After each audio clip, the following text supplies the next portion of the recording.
All right. Hey, good afternoon, folks. Once again, we are back taking a look at the tropics. Today is Saturday, October 25th, 2025. This is your afternoon update on now Hurricane Melissa in the central Caribbean Sea. Melissa remains a very dire threat to Jamaica, parts of eastern Cuba, and as well as Haiti and the Dominican Republic over the next couple of days as she slowly crawls along. Interest in Jamaica and the rest of those areas need to be watching this very closely over the next couple of days. Current update from the National Hurricane Center as of 2 p.m. Maximum sea winds are now 75 miles an hour, making Melissa a hurricane. And she's currently drifting to the west-northwest at just about 1 miles per hour, basically just kind of floating to the west just a little bit. New Hurricane Center's cone, not much different. A little bit of an eastward adjustment. Yesterday it was a little more over like the western half of the island, and now it's more directly over Jamaica, or maybe just to the direct east kind of area. Overall, though, not much in the way of changes. We're expecting Melissa to hang around offshore for about another 48 hours, and then Monday night into Tuesday morning begin to make that more northward turn, coming directly across Jamaica where a hurricane warning is in effect, and then dragging across Cuba's eastern peninsula and then back out to sea. Current satellite presentation of Melissa is looking a lot better here this afternoon. And we have that kind of dreaded shrimp look going on where you have this tail feeding into a convective burst around a currently kind of primitive forming eye. We could see a weak eye starting to form on the Kingston radar earlier today. And we also have microwave satellite imagery over here from Cyclonic Weather showing that 37 gigahertz profile where you have that close cyan ring and then you have that kind of tail feeding into it from the convective burst there.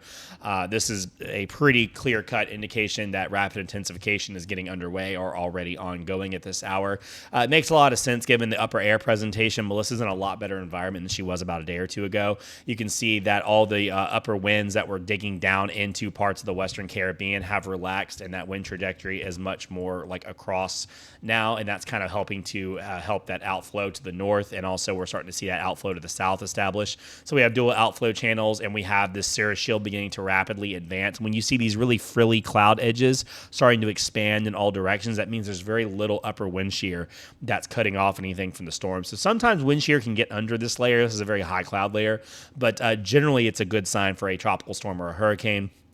When you see these little frilly edges going out, that means that Melissa's being able to breathe and the storm is starting to expand in all quadrants. You can even see on infrared satellite imagery, we kind of have the storm beginning to really develop. You can see that same kind of shrimp look and these big, deep bursts of convection. And now what you're starting to see is these little vertical hot towers right here, and sort of maybe here, that they're kind of dancing around this nascent kind of warming eye. You're starting to get more deep convective processes, pressure falls, air rising up and out of the storm, and then you're kind of seeing that central dense overcast really starting to build there.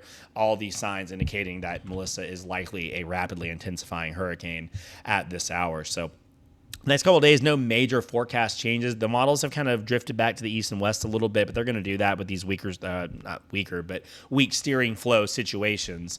The European model has consistently been a little bit better performing than the GFS, who's had to make some pretty massive corrections back from the east. So the Euro is probably a better model to show here, but basically as the Hurricane Center has it, basically the next 2 days just sitting around just offshore of Jamaica, and then it moves onshore late there on Monday afternoon or early on Tuesday. Still a very slow forward speed, and I just stress that how much rain is going to fall with this. I mean, you can see those heavier rain bands impacting Jamaica. I mean, when I'm moving this back and forth, this is over like 48 to 72 hours of just straight battering rainfall for parts of Jamaica, really most of the island. And maybe the western half will be making out better than the eastern half for sure, but just brutal. And in terms of intensity, the Hurricane Center is sticking to their guns that this is going to become a powerful major hurricane. The intensity guidance as a bulk has trended down, but we still have some reliable indicators, including forecaster intuition, telling us this is still going to be strong. So HFAS-A model run here this afternoon again on Tropical Tidbits. You can see it's initialized pretty well. This is this evening, expecting 980 millibars. That's probably where we're at already, so it's probably a little bit behind schedule in terms of what the model thinks, but it's overall pretty close. And it has that pressure just free falling overnight, getting into the 960s by the middle of tomorrow morning, 950s and 40s by the afternoon, and then bottoming out there on Monday night at about 921, 923. That would be a powerful Category 4 or potentially a Category 5 hurricane.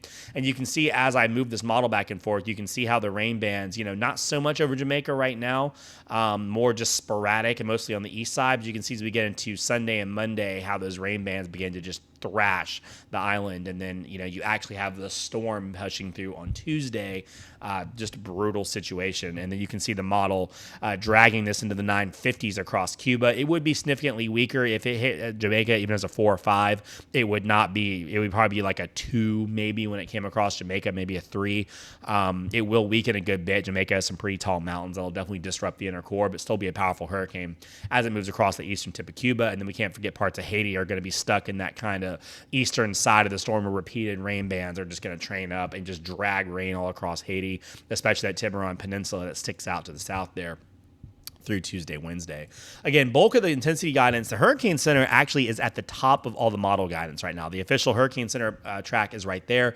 They are expecting this to tap out at 155 miles an hour. You can see here on their forecast discussion, and they explicitly say that that a lot of the Google DeepMind members still have Melissa becoming a Category 5, and that they wouldn't rule that out either. But they definitely do see the same thing that a lot of the other forecasters see, which is that Melissa is going to have a really good environment, and some of these high-resolution models still sticking to their guns that Melissa could be a very strong hurricane. And, like the HFAS here kind of shows it peaking outside of landfall, so it might be a 5, and then it may go through eyeball replacement cycles, which the model does kind of show there. It kind of shows the eye getting bigger in those two frames. So maybe it peaks out, eyeball replacement gets a little bigger, and then comes in as like a 4. That would probably be the most likely scenario here, but a catastrophic Category 4 or 5 landfall is very possible. And I want to note real quick that Jamaica, if this were to landfall even as a strong Category 4, say at 140 miles an hour, it would be the strongest storm that's ever hit Jamaica on known human record. We only have 3 or 4 major hurricanes in their entire history, and they pretty much have all done something like this. The one in the middle would be like Gilbert's track in 1998, which is their current record at 130 miles an hour. 12, a storm clipped the western side of the island as a Cat 2, a Cat 3 or Cat 4. But definitely the overall look here is that no storm we've known of and this strong has hit the southern part of Jamaica like this. And very well, Melissa could be the strongest hurricane to ever hit Jamaica. And in terms of rainfall, given the slow forward motion, it could be the most prolific rainfall maker in the history of the island. So this is definitely something to take incredibly seriously. Now, the future of Melissa beyond here is pretty well set. This computer model guidance has actually trended much further east in the last day or two. So now this is expected to drag across the southern part of the Turks and Caicos after it crosses Cuba, and is now confidently expected to stay far out to sea. The upper trough picking this up is very deep and very strong, and this will keep this thing very clear of the eastern U.S. You have nothing to worry about in Florida, nothing to worry about in the Carolinas. You're going to have some weather with the front coming in, but you won't have anything to do with Melissa.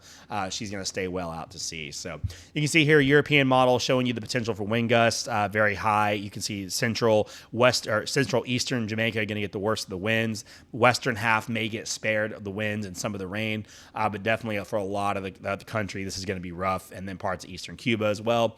And then we can't forget parts of Haiti also.